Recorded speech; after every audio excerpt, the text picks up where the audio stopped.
नमस्कार.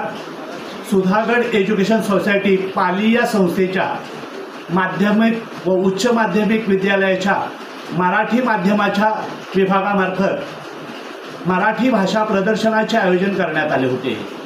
या प्रदर्शनाचे उद्घाटन विद्यालयाचे प्राचार्य श्री राजेंद्र पालवे सर, त्यांच्या समवेत उपमुख्याध्यापक श्री सुरेश शिंदे सर, पर्यवेक्षक श्री BS शिंदे सर, पर्यवेक्षिका श्रीमती अनिता पाटील मॅडम, सौ पूनम कांबळे मॅडम, कार्यालयीन प्रमुख बीना कडू मॅडम, तसेच सर्व प्रदर्शन समितीचे सर्व शिक्षक यांच्या उपस्थितीत सदर प्रदर्शनाचे उद्घाटन करण्यात आले. आजचं हे प्रदर्शन आयोजित केलं, मराठी भाषेचं एक आगळं वेगळं प्रदर्शन आयोजित केलेलं आहे. त्याबद्दल आज आपण पाहिलेलं आहे. सगळं 4 वर्गामध्ये प्रदर्शन पाहिलं. विद्यार्थ्यांनी भरपूर असं साहित्य, अमाप असं साहित्य जमा केलेलं दिसत आहे. तुम्हाला काय वाटलं सर? मला आनंद झाला. आणि विद्यार्थ्यांच्या सुप्त जे गुण होते त्यांच्या मराठी भाषेविषयीचे त्यांनी त्यांच्या आपल्या कलेतून या ठिकाणी सुंदर असं दाखवलं. स्वरचित कविता आहे, संत साहित्य आहे, परत म्हणजे मराठी भाषेवर प्रेम करणारे बरेच साहित्यिकांचं साहित्य त्यांनी या ठिकाणी जोपासलं. आणि हा जो उपक्रम आहे आनंददायी शिक्षण कसं असतं तर त्याचं मूर्तिमंत उदाहरण म्हणजे सुधागड शाळेतील आमचे सर्व शिक्षक आणि विद्यार्थी या ठिकाणी आम्हाला आवर्जून सांगतात. आणि त्यासाठी केलेला हा आनंददायी शिक्षणासाठी केलेला हा छोटासा प्रयोग पण अतिशय यशस्वी या ठिकाणी आमच्या सर्व शिक्षकांनी आणि सर्व पदाधिकाऱ्यांनी या ठिकाणी पूर्ण केला. त्यांचं मनपूर्वक या ठिकाणी कौतुक करतो आणि अभिनंदन करतो आणि मुलांना पण खूप खूप शुभेच्छा देतो. धन्यवाद. आज मराठी भाषा प्रदर्शन दिन सुधागड. आज मराठी भाषा प्रदर्शन सुधागड विद्यासंकुल कळंबोली येथे आहे आणि त्या प्रदर्शनाची विविध रांगोळ्या यांची तयारी अशा प्रकारची लगबग या शाळेतील शिक्षिका करत आहेत. बघा, अतिशय भव्य असं विज्ञान प्रदर्शन मराठी भाषा प्रदर्शन सुधागड हायस्कूल कळंबोली येथे आहे आणि त्या प्रदर्शनाची विविध रांगोळ्या व हार फुलं यांची तयारी सर्व लगबग इथे सुरू आहे. हे ग्रंथदिंडीची तयारी, ही पालखी सजवलेली आहे आणि पालखीमध्ये सुभाषित कोश, वि. स. खांडेकर, भागवतगीता, दिनविशेष,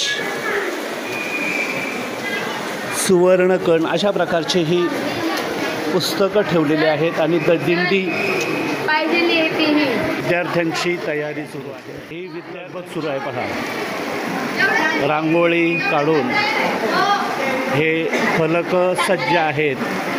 हा हॉलसुद्धा सज्ज आहे. लगबग सुरू आहे. रांगोळी काढून या मराठी भाषा प्रदर्शनाची ही भव्य तयारी आहे. ही रिबन बांधलेली आहे. या शाळेचे प्राचार्य आदरणीय श्री राजेंद्र पालवे सर यांचं आगमन झाल्यानंतर हे प्रदर्शनाचं उद्घाटन होणार आहे. हे सर्व विद्यार्थी व शिक्षकांची तयारी सुरू आहे. मराठी भाषा प्रदर्शनाची ही विविध रांगोळ्या आणि हार फुलं सजावट केली जात आहे आणि या सजावटीनं हा हॉलसुद्धा सज्ज आहे. पहा, थोड्याच वेळात काही अवधीमध्ये या प्रदर्शनाचं उद्घाटन होणार आहे.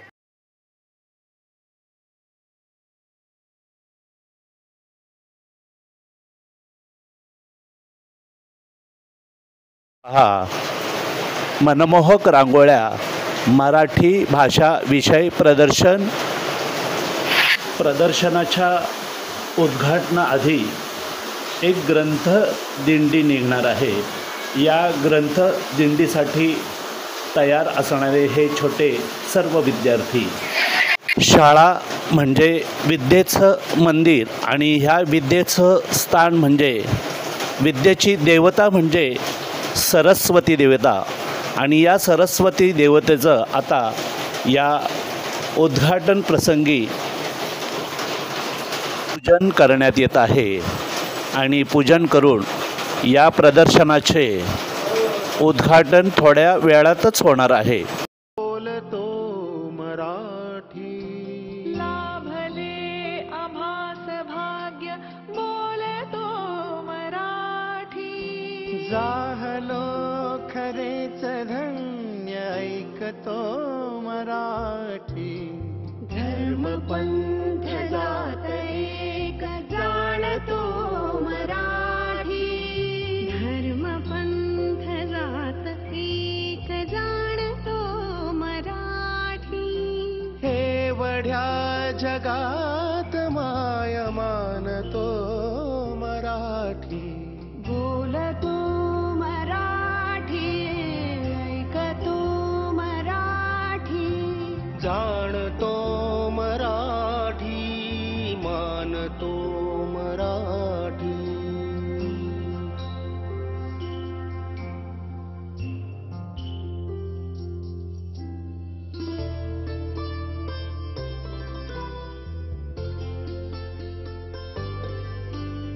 आमुच्या मना मनात दंगते मराठी.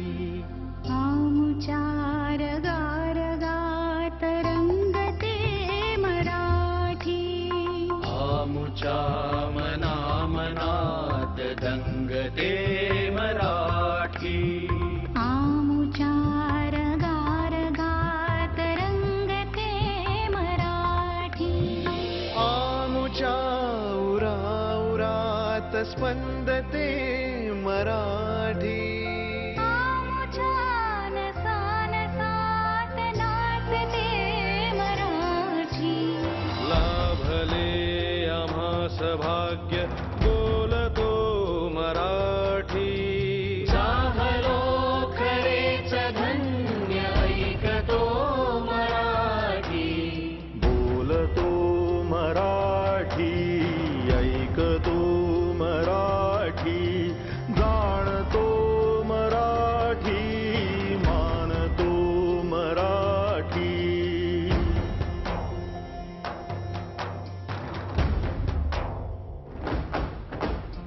बोलतो मराठी, ऐकतो मराठी.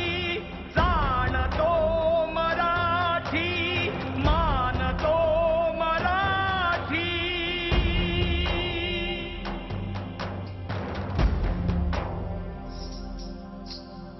आमुच्या पिला पिलात जन्मते मराठी. आमुच्या लहान ज्ञात रांगते मराठी. आमुच्या मुला मुलीत खेळते मराठी. आमुच्या घराघरात आढळते मराठी. आमुच्या फुला फुलात नांदते मराठी. येथल्या फुला फुलात हासते मराठी. येथल्या दिशा दिशात दाटते मराठी. येथल्या नगा नगात गरजते मराठी. येथल्या दरी दरीत हिंडते मराठी.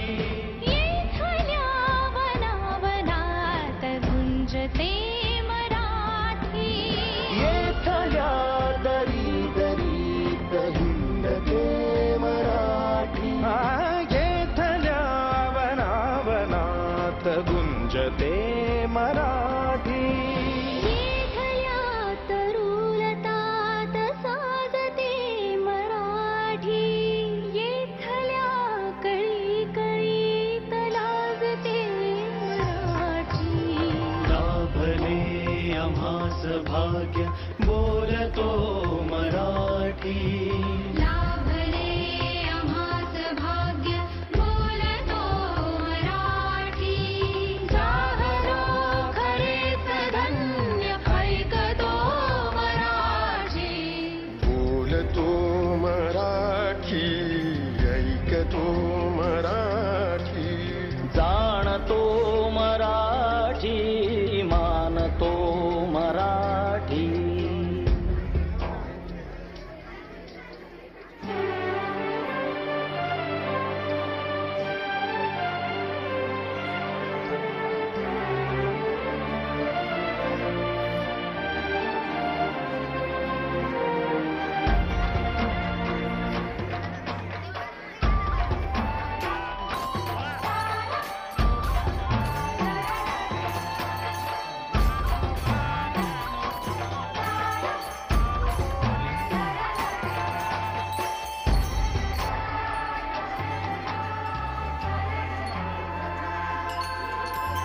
येथल्या नभामधून वर्षते मराठी येथल्या पिकांमधून डोलते मराठी येथल्या नद्यांमधून वाहते मराठी येथल्या चराचरात राहते मराठी लाभले आम्हास भाग्य बोलतो मराठी लाभले आम्हास भाग्य बोलतो मराठी जाहरो खरेच धन्य ऐकतो मराठी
मांडला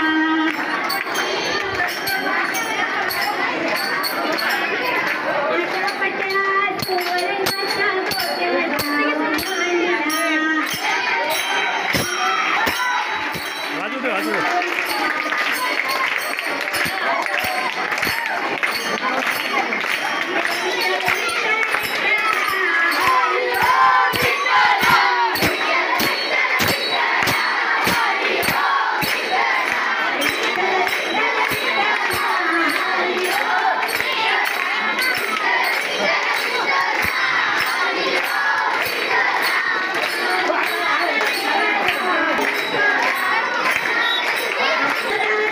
दोन पावलं चालू दे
मुखाने गजानन बोला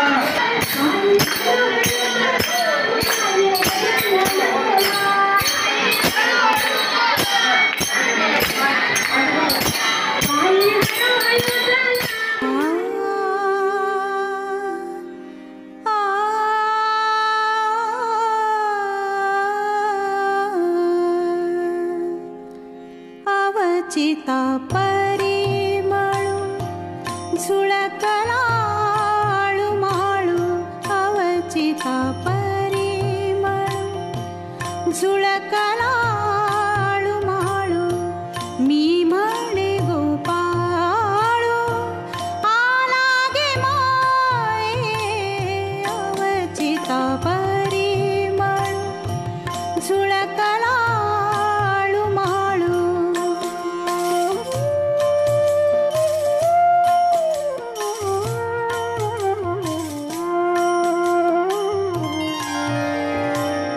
चाचरती चाचरती बाहेरी निघाले चाचरती चाचरती बाहेरी निघाले ठकची मिठे काय करू अवचिता परिमळ झुळकलाळू माळू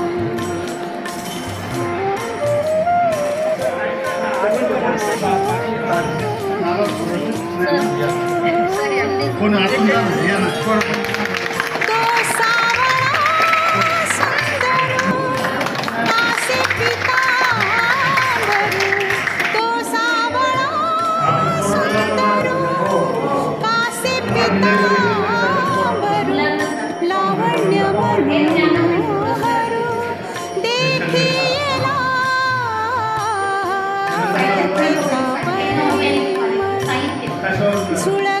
झुळकलाळू माळू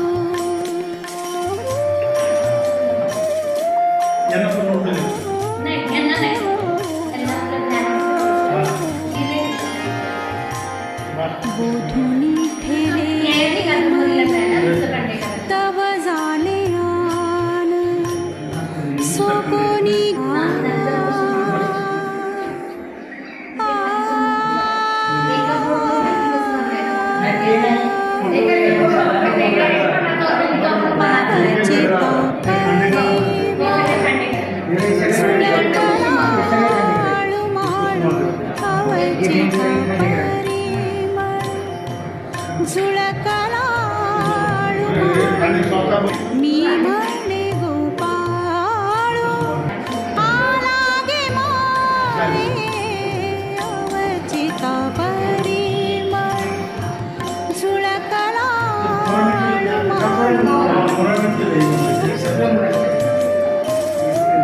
त्यांचं वाचन पण झालं माहिती चाचरती बाहेरी निघाली चाचरती बाहेरी निघाले ठकची मिठे काय करू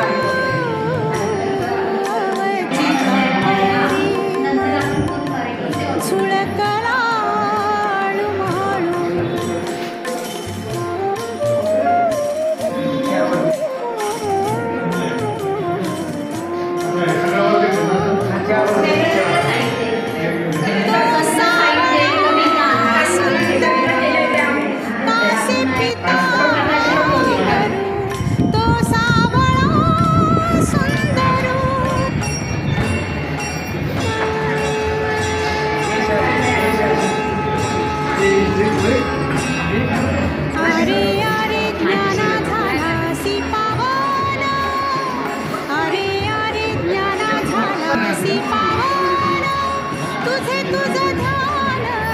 सुंदर वाट तुझा तुझी देव तुझा तुझी भाव तुझा तुझी देव तुझा तुझी भाव विठ्ठला सदेह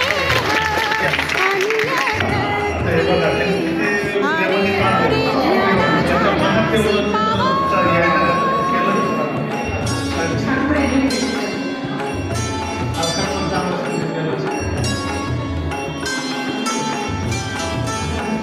मुरडुनिया मन उपजला से चित्ते मुरडुनिया मन उपजला से चित्ते कोठे तुझरी दिसे अरे अरे ज्ञाना झाला सी पावन अरे अरे ज्ञाना झाला सी पावन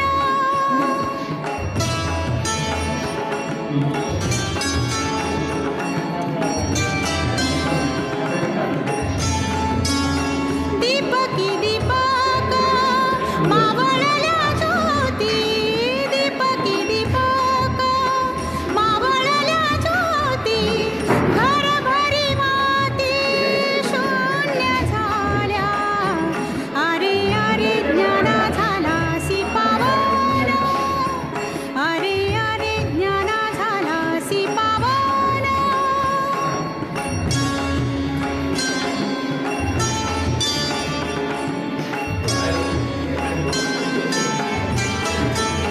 वृत्तीची निवृत्ती आपणा सकट वृत्तीची निवृत्ती आपणा सकट अवघीची वैकुंठ चतुर्भुज अरे अरे ज्ञाना झाला सी पावन अरे अरे ज्ञाना झाला सी पावन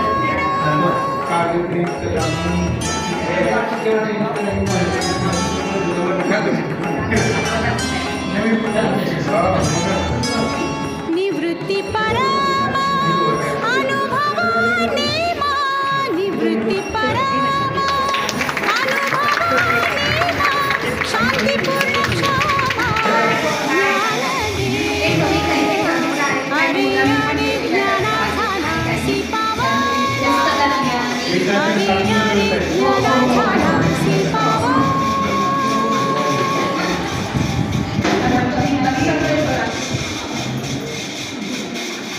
पहिली टोटल आहे शाळा बोला हे काय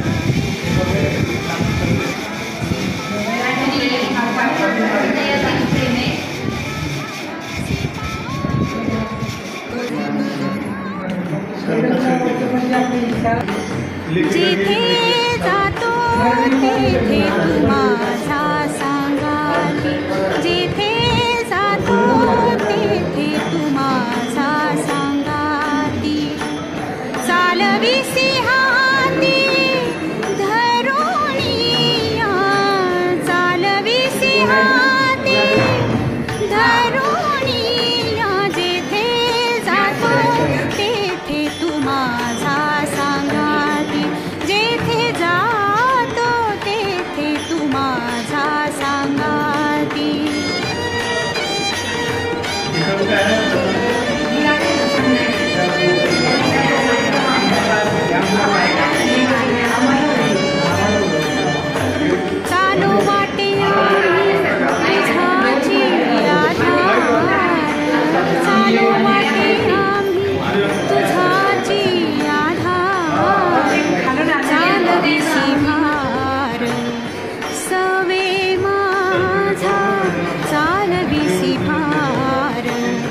अंतरबाही जेथे जातो तेथे तू माझा सांगावी, जेथे जातो तेथे तू माझा सांगावी, जेथे जातो तेथे तू माझा सांगावी, जेथे जातो तेथे तू माझा सांगावी, जेथे जातो तेथे तू माझा सांगावी. चालवी सिंहाती धरुणिया, चालवी सिंहाती धरुणी,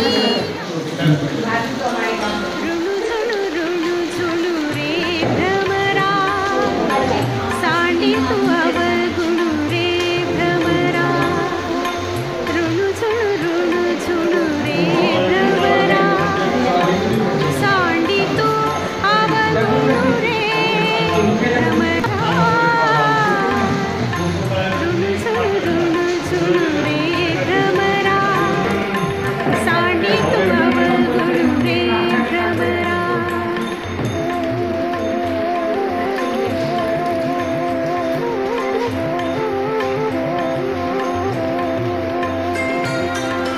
रुणू झुणू रे भ्रमरा, सांडी तू अवगुणू रे भ्रमरा, रुणू झुणू रे भ्रमरा, सांडी तू अवगुणू रे भ्रमरा,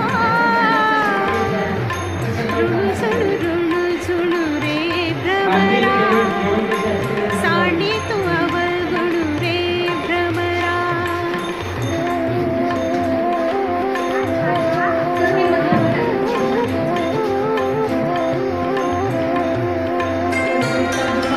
चरण कमळ दळू रे भ्रमरा, चरण कमळ दळू रे भ्रमरा, भोगी तू.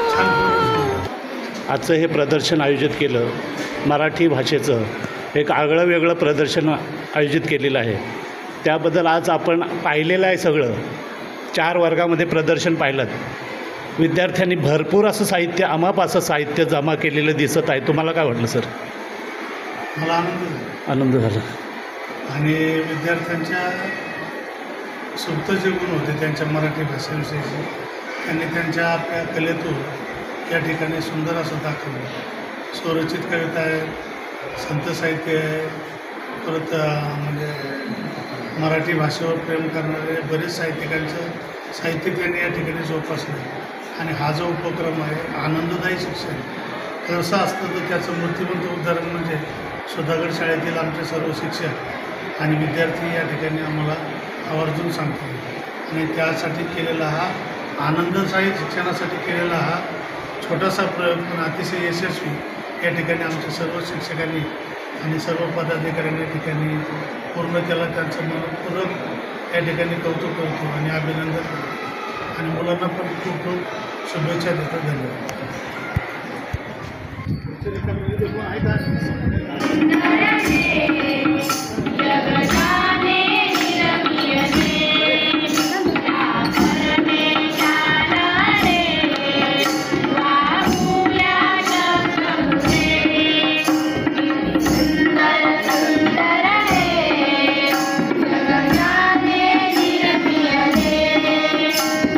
परमेशाला रे,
जपूया शब्द फुले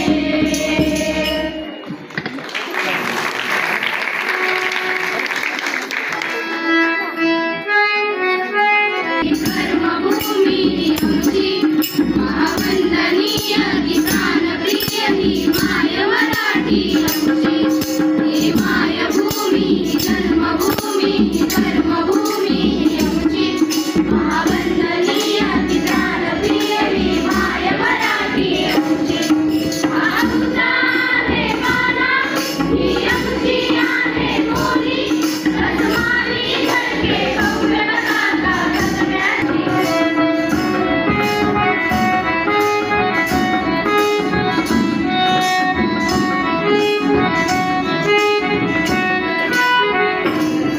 परदेशा दगडांच्या देशा प्रणाम हाता घ्यावा रे श्री महाराष्ट्र देशा श्रीमा वरदा कृष्ण कोयना भद्रा गोदावरी एकपणाचे भरती पाणी मातीच्या घागरी श्रीमा वरदा कृष्ण कोयना भद्रा गोदावरी एकपणाचे भरती पाणी मातीच्या घागरी संतांची भक्तांची माळकऱ्यांची ही देवदेशन धर्मासाठी प्राण वेचणाऱ्यांची युद्धांची बलवीरांची तलवारीच्या पात्यांची देशाचे रक्षण करण्यासाठी जीव खर्चणाऱ्यांची ही भूमी सप्तसुरांची रंगांची अष्टकलांची काव्याची शास्त्र विनोदाची ही भूमी साहित्याची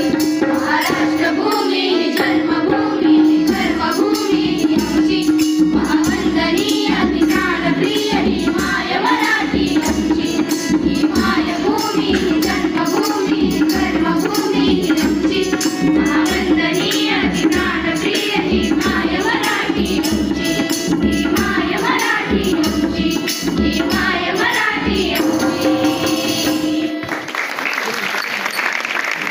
कार्यक्रमाचे अध्यक्ष निवड करूया आणि सन्माननीय श्री पारवे सर यांनी या कार्यक्रमाचं अध्यक्षस्थान भूषवावं विनंती करतो.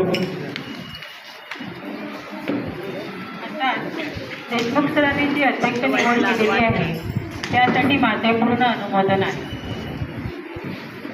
लाभले आम्हास भाग्य बोलतो मराठी झालो खरेच धन्य ऐकतो मराठी बोलतो मराठी ऐकतो मराठी वाचतो मराठी नसा नसातून गुंजते मराठी धर्म जात पंथ जाणतो मराठी असं संत साहित्य लेखक असं विविध दालनाचा सन्माननीय प्राचार्यांच्या हस्ते उद्घाटन झालेलं आहे.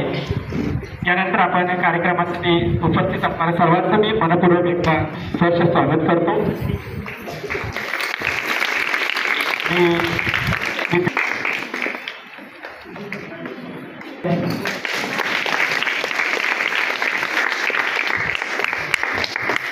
आपल्या कार्यालयीन प्रमाण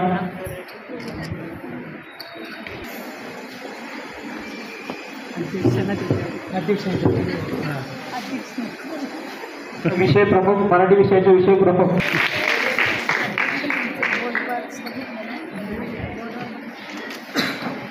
पण पहिलं तर नाव आहे ना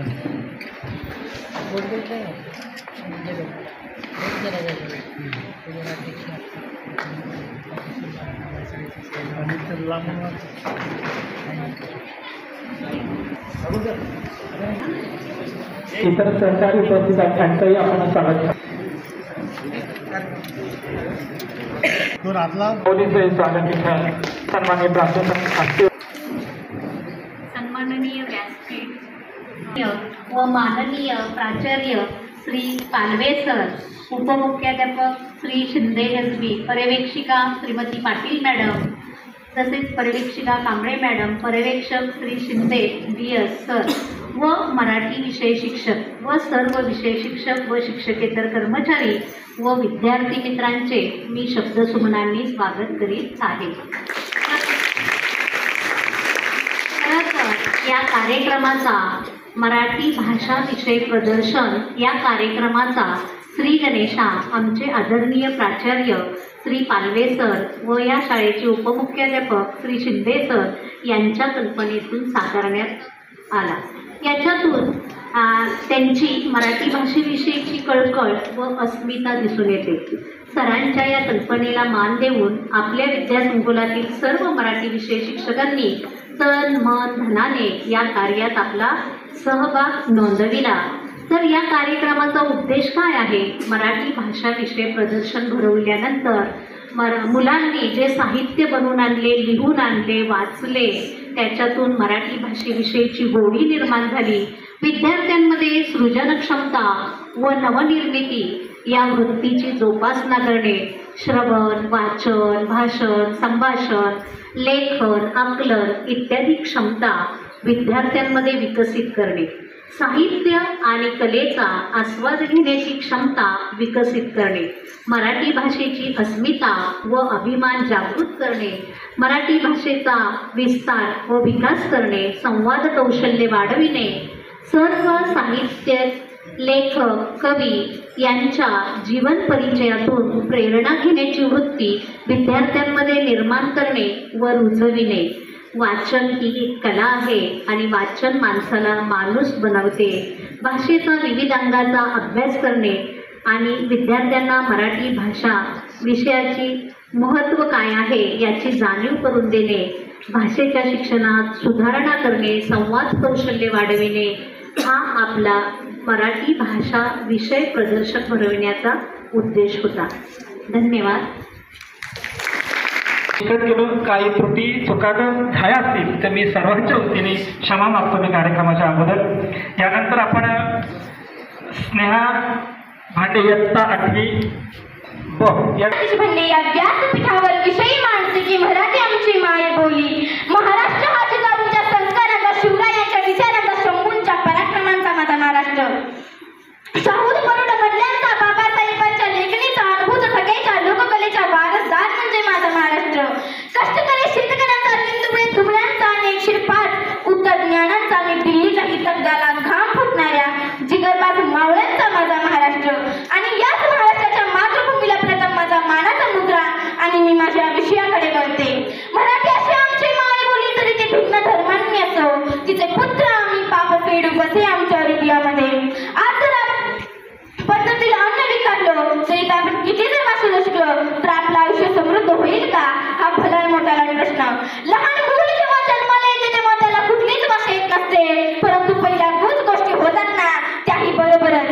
म्हणूनच आज प्रत्येकाचे जीवन हे माता, मायभूमी, मातृभाषा या तिन्ही विद्वांचा त्रिकोणच. माता म्हणजे जे आपल्याला जन्म देते, अन्न देते, आणि मायभूमी म्हणजे जे आपल्याला आसरा देते.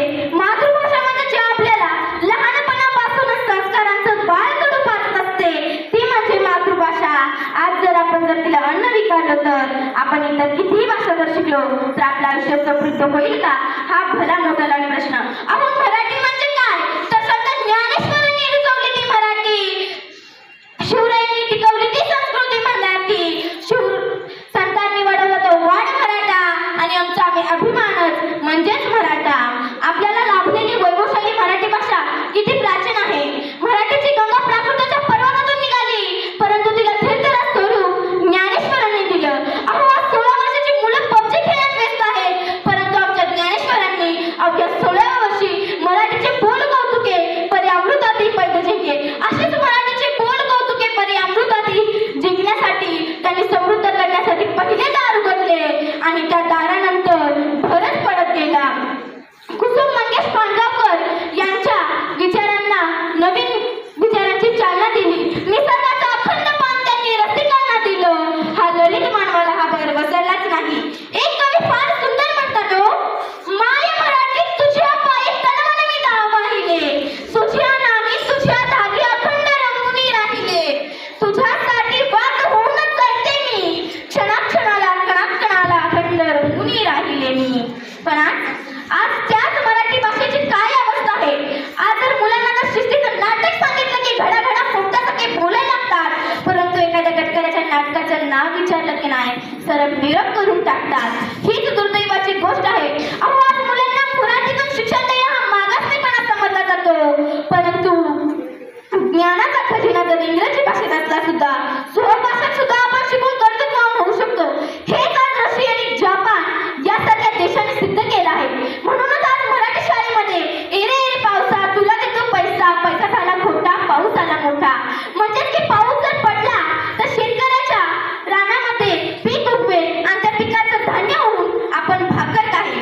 आणि इंग्रजी शाळेमध्ये असं शिकवलं जातं की रेन रेन गो अगेन, म्हणजेच पावसातून जा, शेतामध्ये पीक नको उगवायला आणि आम्हाला धान्याची भाकर नको खायला, हे आज शिकवलं जातं. म्हणूनच आज आपण मराठी जपली पाहिजे, तिचं संबोधन केलं पाहिजे. कारण थोर जगदीर नेते असे म्हणतात की मी माझ्या मुलांना एकाच गोष्टीबद्दल शिक्षा देईन, ती गोष्ट म्हणजे त्याला त्याची मातृभाषा न येणे. म्हणूनच आज आपण आपली मराठी, आपली मातृभाषा आपणच जपली पाहिजे. शेवटी जाता एवढेच म्हणेल की लाभले आम्हास भाग्य बोलतो मराठी, की लाभले आम्हास भाग्य बोलतो मराठी. झालो खरेच धन्य ऐकतो मराठी, झालो खरेच धन्य ऐकतो मराठी. म्हणूनच आज आपण जास्तीत जास्त पुस्तकांचं वाचन केलं पाहिजे. कारण डॉक्टर बाबासाहेब आंबेडकर असे म्हणतात की नाचून मोठं होण्यापेक्षा वाचून मोठं व्हावं. म्हणूनच शेवटी माझ्या मराठीबद्दल एवढंच बोलेल की आमच्या मनामनात रंगते मराठी, आमच्या रंगरंगात रंगते मराठी, आमच्या मुळामुळात स्पंदते मराठी, या थैल्या पिकात डोलते मराठी, या धन्यात नद्यातून वाहते मराठी, या थैल्यात सरात सरात राहते मराठी. असं माझ्या भाषेबद्दल बोलावं तेवढं कमीच आहे. बोलण्यासारखे खूप आहे, परंतु बोलणारे पण खूप आहेत. म्हणूनच शेवटी जाता एवढेच म्हणेन की जिंदगी का क्या ही पता कल ही मौत आ जाएगी, कि जिंदगी का क्या ही पता कल ही मौत आ जाएगी. हम तो ऐसे जिंदगी चाहते हैं जो कि औरों के काम आए, हम तो ऐसे जिंदगी चाहते हैं जो कि औरों के काम आए. धन्यवाद. जय हिंद, जय महाराष्ट्र. ऐकलं खऱ्या अर्थाने झाशीची राणी सावित्रीबाई फुले. व्हायचं असेल तर त्याची लांबी मोजू नका, पर्वतावर चढायचे असेल तर त्याची उंची मोजू नका, पर्वतावर चढायचे असेल तर त्याची उंची मोजू नका. माझे भाषण ऐकायचे असेल तर आपापसात चुळबुळ करू नका, आपापसात चुळबुळ करू नका. आदरणीय व्यासपीठावर जमलेले माझे मान्यवर व इथे जमलेल्या माझ्या मित्रमैत्रिणींनो, सर्वांना माझा नमस्कार. माझे नाव सकाराम नतुजोरे, मी इयत्ता 8वी अ मध्ये शिकतो. माझा विषय गुरूंचे महत्त्व व मराठी विषयांचे महत्त्व. महाराष्ट्राची राजभाषा मराठी आहे. मराठी राजमान लोकमान्य राजभाषा झालेली आता 40 वर्ष होऊन गेली, तरी महाराष्ट्रातही मराठीला योग्य स्थान नाही, हे मनातील शल्य व्यक्त करताना कवी कुसुमाग्रज म्हणतात. महाराष्ट्राच्या राजधानीतील मंत्रालयांसमोर मराठी भाषा डोक्यावर राजमानतेच्या सोनेरी मुकुट घालून उभी आहे, परंतु तिच्या अंगावरचे वस्त्र फाटके आहे. मराठीचे स्वतःचे राज्य असावे, मराठीला राजभाषेचा मान मिळावा म्हणून वर्षानुवर्ष हजार मराठी सपुत्रांनी धडपड केली, संघर्ष केले, प्रसंगी बलिदानही दिले. हिचे पुत्र आम्ही हिचे पांग फेडू, हिला बसुनी वैभवाच्या शिरी, हिला बसुनी या वैभवाच्या शिरी, अशी महाराष्ट्रातील सूरवीरांची आकांक्षा होती. त्यांच्या अविरत प्रयत्नांनी 1960 साली 1 मेच्या मुहूर्तावर मराठी ही राजभाषा झाली. पण आजही महाराष्ट्राच्या राजधानीतील ही परकी व पोरकी आहे. 150 वर्ष ज्यांनी तुम्हाला गुलाम केले, बनवले, या राजकर्त्यांच्या इंग्रजी भाषेने आज या स्वातंत्र्य राज्यातील जनतेच्या मनावर मायावी जादू केली आहे.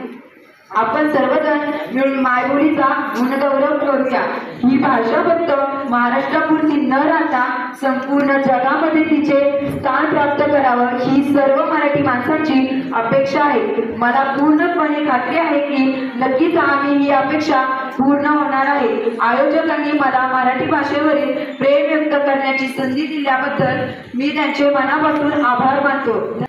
सन्माननीय प्राचार्य श्री पालवे सर, उपमुख्याध्यापक श्री शिंदे सर, पर्यवेक्षक श्री शिंदे सर, सौ अनिता पाटील मॅडम, सौ कांबळे मॅडम, तसेच कार्यालयीन प्रमुख सौ बीना कडू मॅडम, त्याचप्रमाणे सर्व मराठी विषय शिक्षक आणि इथे जमलेल्या माझ्या विद्यार्थी मित्रांनो, तुम्हाला सर्वांना कल्पना आहे की आज आपण मराठी भाषा विषय प्रदर्शनाच्या निमित्ताने येथे एकत्र आलो आहे. खरोखरच आपले मुख्याध्यापक आणि उपमुख्याध्यापक यांच्या कल्पनेतून साकारलेला हा कार्यक्रम इतका यशस्वी होईल असं वाटलं देखील नव्हतं. परंतु हा कार्यक्रम चालू असताना खरोखरच खूप आनंद होत आहे. आणि विशेष म्हणजे ज्यांच्यासाठी हे सर्व आम्ही घडलेला आहे त्या विद्यार्थ्यांचा मिळालेला भरभरून प्रतिसाद हा खरोखरच खूप मोलाचा आहे. आज आपण बघतो आहे की सर्वत्र ओरड होते आहे की मातृभाषेचा म्हणजे आपण महाराष्ट्रातले मराठी भाषा बोलणारे आणि मातृभाषा ही प्रत्येकाला चांगल्या प्रकारे अवगत झाली पाहिजे. तुम्ही घरी बोलतात, परंतु आपल्या भाषेमध्ये ज्यांनी ज्या ज्या साहित्यिकांनी, ज्या ज्या लेखकांनी, ज्या ज्या कवींनी, ज्या ज्या नाटककारांनी कार्य करून ठेवलेलं आहे ते आपल्याला माहीत आहे का? तुम्ही शाळेतील क्रमिक पुस्तकं वाचता किंवा अभ्यासता. मराठीचं पुस्तक तुम्हाला वाचायला आवडतं, पण असं बघायला मिळतं की ते पाठ्यपुस्तकातील धडे फक्त परीक्षेसाठीच आपण वाचायचे आहेत का? तर नाही, त्यांचा आपल्या जीवनामध्ये आपण अंगीकार करायचा आहे. लेखक म्हणजे आपल्यापैकीच एक असतात, परंतु त्यांच्या ठिकाणी असणारी प्रतिभा, त्यांच्या ठिकाणी असणारी सृजनशीलता आणि त्यामधून जगामध्ये किंवा समाजामध्ये आजूबाजूला घडणाऱ्या गोष्टींचं चित्रण त्यांच्या लेखनामधून होताना दिसून येतं. मग आपण पण माणूस आहोत, आपण पण उघड्या डोळ्यांनी या समाजामध्ये वावरतो. आपल्या पण आजूबाजूला अशा घटना घडत असतात, आपण पाहत असतो. मग आपल्याला का बरं असं सुचत नाही? मग तुमच्यामध्ये ज्या काही क्षमता आहे, मी असं म्हणणार नाही की सर्वच विद्यार्थ्यांनी लेखक व्हायला हवं, सर्वच विद्यार्थ्यांनी कवी व्हायला हवं, परंतु काहींमध्ये ते उपजत काय आहे, उपजत ते गुण आहे.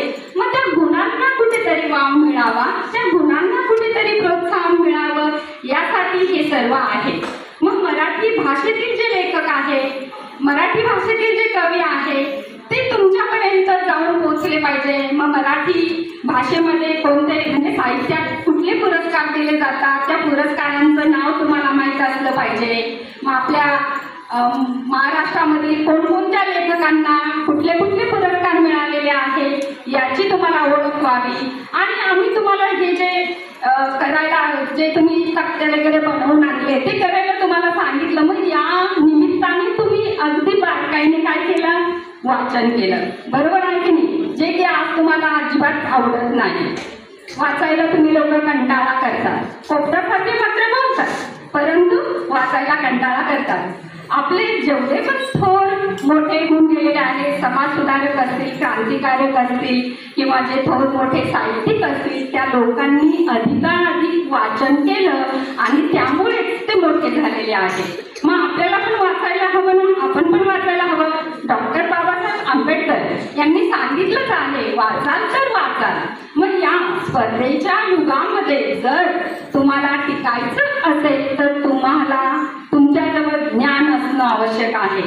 बघा, जसं तुम्ही घरी एखादी घटना जर 2-4 मुलांनी पाहिली असेल तर ते त्याविषयी चर्चा करतात आणि तुम्हाला त्याच्याविषयी माहितीच नसेल तर तुम्ही त्या चर्चेमध्ये सहभागी होऊ शकतात का?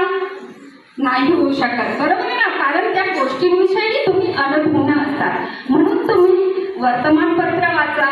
आज अगदी जेव्हा शाळेमध्ये किंवा वर्गामध्ये विचारलं जातं की कोणाकोणाच्या घरी वर्तमानपत्र येत आहे, तर खूप खेदाची गोष्ट आहे की 2-4 हात फक्त वरती दिसतात. बघा, वर्तमानपत्र वाचा, आपल्या आजूबाजूला काय घडतं आहे ते बघा, क्रमिक पाठ्यपुस्तकं वाचा. तुम्हाला शिकवत असताना तर आम्ही सांगतोच की हा धडा, ही कविता या पुस्तकातून घेतली आहे.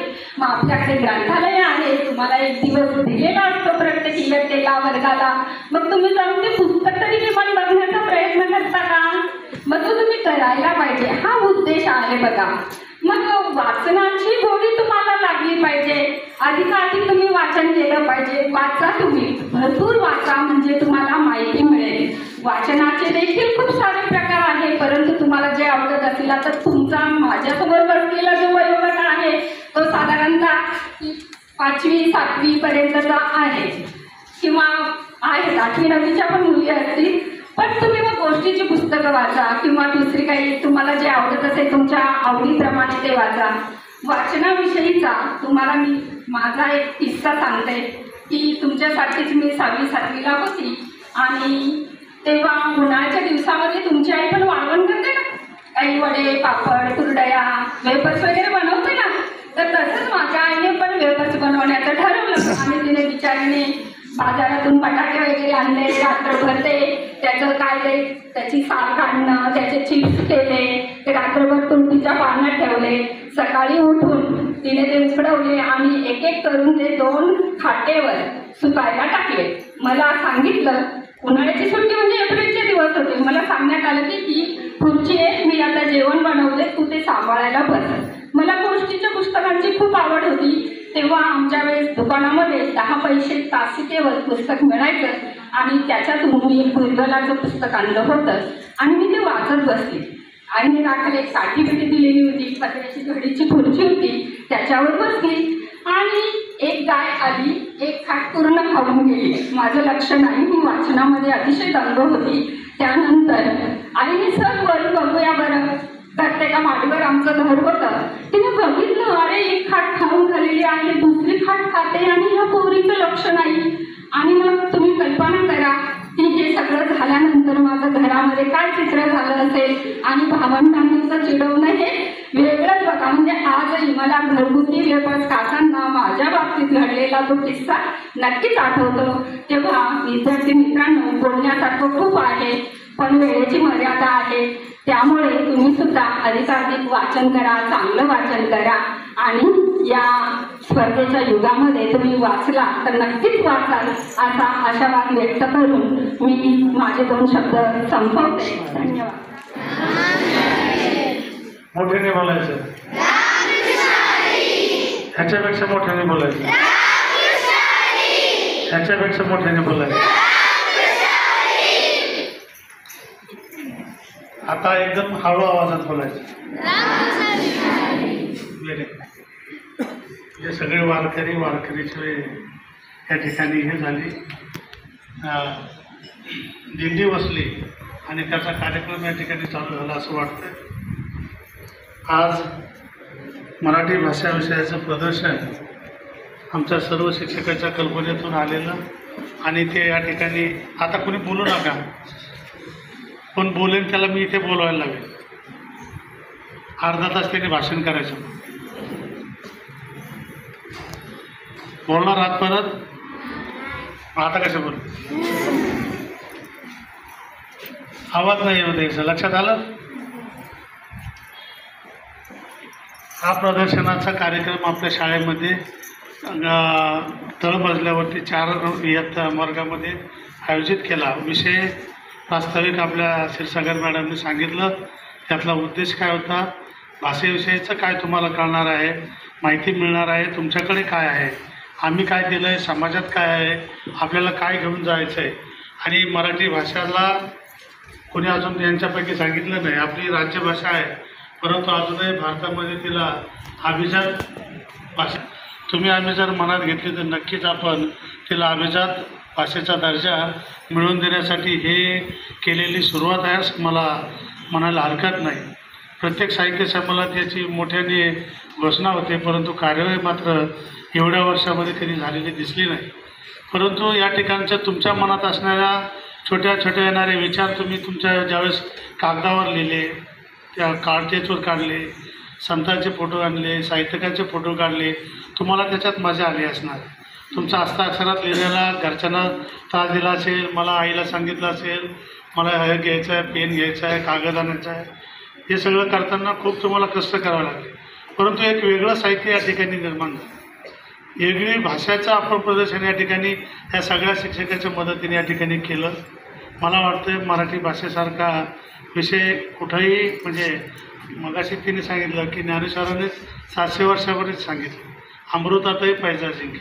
परंतु आपणच तिच्यापासून का दूर चाललो आहे आणि त्याचं काय परिणाम होतात हे बघतोय आपण. त्याच्यामुळे पुन्हा एकदा तिची कास धरून आपल्याला या ठिकाणी पुढं घेऊन जायची मराठी.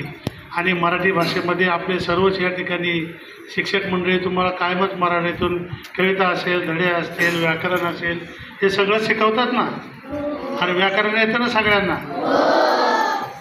तर त्याच्यामध्ये व्याकरणाचा फायदा तुम्हाला काय झाला माहिती आहे का? तर मला फक्त एकच उदाहरण सांगायचं आहे, तुमच्यासाठी पण सांगायचं आहे आणि यांना किती समजेल मला माहिती नाही, परंतु मराठी भाषेचा जीवनामध्ये खूप उपयोग. व्याकरण शिकवणारी एक अतिशय तज्ज्ञ शिक्षिका म्हणजे आमच्यापैकी पण एकदम सुंदर शिकवते. माहितीच ना तुम्हाला? प्रश्नार्थ, उद्गारवाचक, बरोबर ना?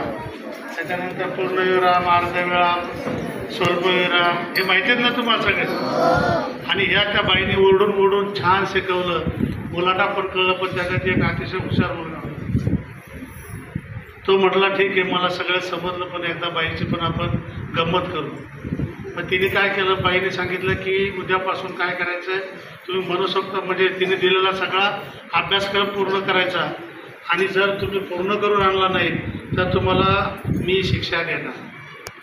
आणि शिक्षा पण जुन्या शिक्षा होत्या, त्यांच्या हातात तो हंटर विंटर असायचा आणि ती शिक्षा तशी दिली जाणार.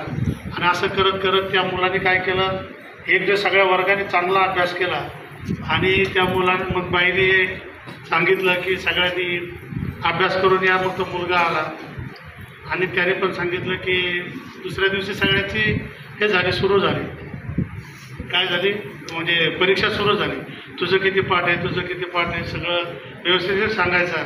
परंतु तो एक मुलाने मात्र चुकीचे उत्तर दिले आणि बाईने सांगितलं मी तुला आता उद्या शिक्षा करणार. मग त्या बाईने त्याच्याकडून एक दिवस सूट दिली त्याला आणि त्याला सांगितलं की तुम्हाला लिहून दे. काय लिहून दे? मी अभ्यास करणार, म्हणजे असंच आहे का? हां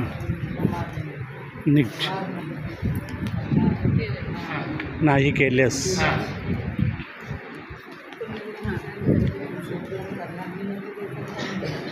मी काय त्याने लिहून दिलं आणि मी अभ्यास करणार नाही केल्यास मला शिक्षा देण्यात येईल, बरोबर ना? परंतु काय केलं, कारण त्या मुलाने पूर्णविराम कुठं दिला? करणारपर्यंत ठेवला, बरोबर आहे ना? का नाही करणार? करणार नाही, नाही पर्यंत केल्यास. नाही मग आता त्याला उलटं सांगतो जरा थोडं. एकाने मग आता दुसरा घेतो, हा विषय नको. एकाने चोरी केली आणि जजने शिक्षा दिली. त्याला आता झालं नाही प्रकरण वगैरे बघितलं तुम्ही, अशा प्रकरण झालं आणि त्या आरोपीला म्हणजे शिक्षा सुनावली कोर्टाने. आणि कोर्टात त्यांनी लिहून दिलं, बरोबर ना? की कोर्टात काय लिहून दिलं की मी यापुढे काय करणार नाही, चोरी करणार नाही. त्याने मोठी चोरी केली होती त्या व्यक्तीने आणि त्याच्याबद्दल त्याला मोठी शिक्षा झाली होती. आणि त्याने त्या कोर्टात लिहून दिलं होतं की मी चोरी करणार नाही, केल्यास मला काय करा, फाशीची शिक्षा, असं अपेक्षित होतं. त्याने लिहून दिलं. आणि दुसऱ्या दिवशी गेल्यानंतर मग तो घरी गेला. परत त्याने दुसऱ्या दिवशी त्या गावामध्ये जाऊन चोऱ्या केल्यानंतर परत त्यांनी पोलिसांनी त्याला धरून आणल्यानंतर परत जजच्या समोर उभं केला आणि जजने सांगितलं तू कालच मला हा इथे बरोबर आहे होतं, मुलाच्या तिथे बरोबर लागू बसत. आणि मग जजने पुन्हा त्याला विचारलं बाबा तुला काल मी तर याच बेसवर सोडला होता, तू काल आम्हाला लिहून दिला की काय लिहून दिलं होतं त्याने, मी चोरी करणार नाही, केल्यास मला फाशीची शिक्षा द्या. मग तुम्हाला साहेब बरोबर आहे, मी तुम्हाला लिहून दिलं आहे, तुम्ही नीट वाचा. आणि मग वाचल्यानंतर तो कागद बघितला तर ह्या महाराजांनी पूर्णविराम मी चोरी करणार त्याच्यापुढे टिंब दिला आणि पुढं काय राहिलं मग नाही केल्यास मला फाशी, असं त्याने दिलं. आणि मग त्या पूर्णविरामामुळे त्याची ती चोरीची जी शिक्षा होणार होती ती सगळी सुटून गेली. म्हणजे चोऱ्या करण्यासाठी व्याकरण वापरू नका असा त्याचा अर्थ नाही, परंतु त्याचं महत्त्व लक्षात घ्या. अशा पद्धतीच्या अनेक गमती जमती या मराठी भाषेमध्ये आहेत आणि या मराठी भाषेचं अतिशय सुंदर मुलांनी कविता केल्यात, काही लिहून आणले आहेत, काही चित्र केले आहेत, काही मला वाटतं व्याकरणाचे तथ्य या ठिकाणी बनवलेले आहेत. हे सगळंच या ठिकाणी अतिशय सुंदर बनवलं आणि मला वाटतं याच्यातलं तुमचं निवडक आम्ही घेणार आहोत. सगळं जतन करून पुढच्या पिढीसाठी, पुढच्या येणाऱ्या पिढीसाठी हे तुमचंच साहित्य आम्ही पुराणा परत दाखवणार आहोत. याच्यातून पुन्हा एकदा संधी देऊन वेगवेगळ्या स्वरचित कविता असतील, चारोळ्या असतील किंवा आणखीन काही तुमचं एखादा लेख असेल तर तुमच्याकडून लिहून घेणार आणि त्याचं एक छोटंसं आम्ही पुस्तक बनवणार आहोत आणि जे वार्षिक स्नेहसंमेलन होईल त्याच्यामध्ये त्याचं प्रकाशन करून ज्याच्यासाठी खऱ्या अर्थानं मग या वर्षाचा तुमचा मराठीचा अभ्यास कसा पूर्ण होईल याची या ठिकाणी आम्ही तयारी करून घेणार आहोत. खूप खूप तुम्हाला शुभेच्छा देतो. खूप छान असं या ठिकाणी साहित्य मराठी भाषेचा आणि हा देशमुख सरांनी सांगितलेला आमचा सुरुवातीचा आणि आमचा पण पहिलाच प्रयोग. आपण हा उपक्रम सुरुवातच केलेली आहे. आणखीन विषयावर तुम्ही सगळ्याच विषयात आता जसं मराठीत भाग घेतला तसं हिंदीत घ्यायचं आहे, इंग्रजीत घ्यायचं आहे, विज्ञानात घ्यायचं आहे, गणितात पण घ्यायचं आहे आणि समाजशास्त्रात सुद्धा घ्यायचं. असे अनेक आपण उपक्रम या ठिकाणी आता तुमच्या डोक्यामध्ये तसं राहू द्या आणि त्या पद्धतीचा कार्यक्रम आपण पुढं भविष्यामध्ये या ठिकाणी नक्की करू. पुन्हा या ठिकाणी मला अध्यक्ष बनवलं आणि एवढा मान सन्मान या आयोजकाने दिला. या सर्व मराठी साहित्य मंडळाचं, साहित्य संमेलनाचे आमच्या अध्यक्ष आमच्या क्षीरसागर मॅडम आणि त्यांचे सगळेच सहकारी मराठीचे पायी आणि आम्ही त्यांचे उपासक माझ्या सगळ्यांना धन्यवाद देतो. आणि तुम्ही त्याचे मात्र खऱ्या अर्थाने असणारे म्हणजे ज्ञानार्थी असणारे सगळे आमचे पुढे भविष्यात घडणारे सर्व मराठीचे वाढवणारे, जोपासणारे आणि अभिजात दर्जापर्यंत नेऊन ठेवणारे सर्वच माझे हे चिमुरडे विद्यार्थ्यांना मनपूर्वक या ठिकाणी शुभेच्छा देतो आणि थांबतो. जय हिंद, जय पाळली पाहिजे, जपली पाहिजे, जोपासली पाहिजे ही संकल्पना विद्यालयाचे प्राचार्य सन्मान्य श्री पाटील सरांनी निर्माण केली आणि खऱ्या अर्थाने आम्हाला दिशा दिली. त्यासाठी मी सरांचा मनपूर्वक आभार. कार्यक्रम कसा झाला पाहिजे, कशा पद्धतीने निर्माण झाला पाहिजे, या कसा साथ चढवला पाहिजे हे सगळ्यांसाठी मार्गदर्शन करणारे या आपल्या शाळेचे उपमुख्याध्यापक श्री सुरेश शिंदे यांचाही मनापासून आभार. आणि खऱ्या अर्थाने लगबग कसे असते नगर कार्यात असे लगबग करणारे आमचे सर्वच पर्यवेक्षक जोपर्यंत कार्यक्रम पूर्ण होत नाही तोपर्यंत जाणं नाही अशा सर्व पर्यवेक्षकांचा मी मनापासून आभार व्यक्त करतो. कार्यक्रमाच्या प्रमुख सौ क्षीरसागर मॅडम यांनी सर्वांना मार्गदर्शन केलं, आमच्याकडनं सगळं काम पूर्ण करून घेतलं, त्यांचाही मनापासून आभार. आणि खऱ्या अर्थाने ही बातमी उद्या आपल्याला आपल्या ग्रुपवर पाहायला मिळणार आहे असे आमचे पाटील सर यांचंही मनापासून आभार. संगीत विभागाने खऱ्या अर्थाने कार्यक्रमाची शोभा वाढवली असं संगीत विभागाचंही मनापासून आभार. यानंतर सर्वच मराठी विषयाचे विषय शिक्षक यांचं मी मनापासून आभार व्यक्त करतो. आणि माननीय अध्यक्षांच्या वतीनं आजचा कार्यक्रम संपला. एक मिनिट, खऱ्या अर्थाने आपण जवळजवळ एक आठवडाभर ज्या कार्यक्रमाची वाट पाहत होतो, प्रत्येकजण पोस्टर्स, समानार्थी शब्द, विरुद्धार्थी शब्द कसं बनवलं पाहिजे, काय केलं पाहिजे यासाठी झटणारे सगळे तुम्ही राजकीय विद्यार्थी, तुमचं गोड गोड कौतुक. आणि तुम्हीच आपण सर्वजण टाळ्या वाजून त्याचं कौतुक करूया. सुरुवात आहे. हळूहळू आपला प्रत्येक कार्यक्रमाची रूपरेषा समजला आहे. मराठी भाषा जितकी महत्त्वाची आहे तितके सर्व विषयही महत्त्वाचा आहे. मी अध्यक्षांच्या वतीनं कार्यक्रम संपला असं धन्यवाद.